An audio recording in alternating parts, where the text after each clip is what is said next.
એક જંગલમાં ભયંકર આગ લાગી હતી।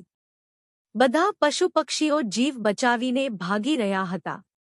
એક નાનકડી ખિસકોલી પણ દૂર ભાગી રહી હતી, પરંતુ તેણે જોયું કે ઝાડ પર એક નાનકડું પક્ષીનું બચ્ચું ફસાઈ ગયું છે।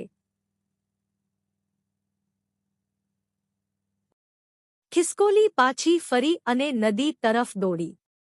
તેણે મોઢામાં પાણી ભર્યું અને ઝાડ તરફ દોડીને બચ્ચા પર પાણી હાંટ્યું।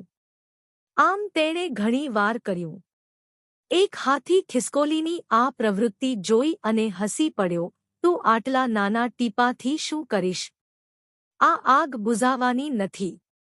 ખિસકોલીએ જવાબ આપ્યો, હું જાણું છું કે હું આખી આગ નહીં બુઝાવી શકું, પરંતુ જ્યારે ઇતિહાસ લખાશે ત્યારે મારું નામ આગ બુઝાવનારાઓમાં નહીં, પણ આગ બુઝાવવાનો પ્રયાસ કરનારાઓમાં હશે। બોધ આપણું કાર્ય ભલે નાનું લાગે, પરંતુ જ્યારે આપણે નિષ્ઠા અને પૂરા પ્રયાસથી કોઈ કામ કરીએ છીએ, ત્યારે તેનું મૂલ્ય અપરંપાર હોય છે।